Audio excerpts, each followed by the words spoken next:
మిర్చి రైతాంగానికి సంబంధించి తీవ్రమైనటువంటి అన్యాయం జరుగుతూ ఉంది. గత సంవత్సరం 24-25 వేలు అమ్మినటువంటి మిర్చి ధర ఈ సంవత్సరం 12,000, 13,000 రూపాయల లెక్క ఇవాళ కొని రైతుల్ని దారుణంగా దోపిడీకి గురి చేస్తున్నటువంటి పరిస్థితులు ఇవాళ ఖమ్మం మార్కెట్లో జరుగుతూ ఉన్నాయి.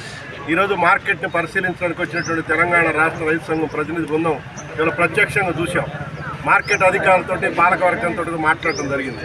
ఇవాళ రైతు కష్టపడి 6 కాలం కష్టపడి పంట పండిస్తే అనేక చీడపీడలై పెట్టుబడులు పెరిగి ఇవాళ ఇప్పటికే ఇబ్బందులు పడుతున్న స్థితిలో మార్కెట్కి తీసుకొస్తే కనీసం ఇవాళ ఇక్కడ ఉన్నటువంటి బయర్స్ కూడా జెండా పాట కూడా రానటువంటి పరిస్థితి ఉంది. ఇవాళ మార్కెట్లో అందరూ కూడా కుమ్మక్కై మార్కెట్లో రైతుల్ని దోపిడీ చేస్తున్నటువంటి పరిస్థితి కనపడుతూ ఉంది. దీన్ని పాలకవర్గం దృష్టికి అధికారుల దృష్టికి కూడా తీసుకెళ్ళాం. ఈరోజు వ్యవసాయ శాఖ మంత్రి గారి దృష్టికి కూడా తీసుకెళ్తాం. ఇవాళ రైతుకి న్యాయం చేయకపోతే మిర్చి రైతాంగం ఇవాళ దారుణంగా ఖమ్మం జిల్లాలో ఎక్కువ సాగు చేశారు, పంట పండింది. కానీ రైతు పంట పండినా కూడా ధర రాక ఇవాళ అనేక నష్టపోతున్నటువంటి పరిస్థితి ఉంది. అందుకని మార్కెట్లో తక్షణం జోక్యం చేసుకుంటారు. చైనాలో డిమాండ్ లేదని లేకపోతే వరంగల్ మార్కెట్లో ఆ రేటు ఉందనేటువంటి మాటలు చెప్పి వాళ్ళు తప్పించుకుంటారు. ఇది కాదు, రైతుకు న్యాయం చేయాలి. రైతుకు న్యాయం చేయకపోతే గత ప్రభుత్వాలకు ఏ విధంగా మిర్చి రైతాంగానికి అన్యాయం చేస్తే, ఖమ్మం మార్కెట్లో రైతులకు అన్యాయం చేస్తే ఏ విధంగా ప్రభుత్వాలు ఇవాళ కూలిపోయాయో ఈ ప్రభుత్వాలకు కూడా ఆ పరిస్థితి వస్తుంది.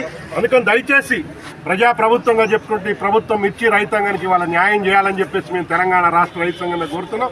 కనీసం ఇవాళ ఒక 20,000 రూపాయలైన ధర రైతుకి దక్కితేనే కనీసమైనటువంటి ఉపశమనం కలుగుతుంది. ఆ విధంగా కూడా 13,000, 14,000 కొనుగోలు చేస్తే ఇవాళ రైతులు నష్టపోతున్నారు, ఆత్మహత్యలు చేసుకుంటే దుస్థితి వస్తుంది.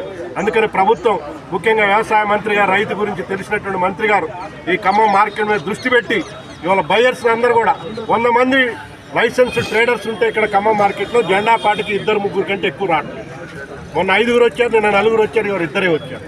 ఈ విధంగా కాంపిటీషన్ లేకపోతే, దీన్ని మానిటర్ చేయకపోతే రైతాంగానికి అన్యాయం జరుగుద్ది.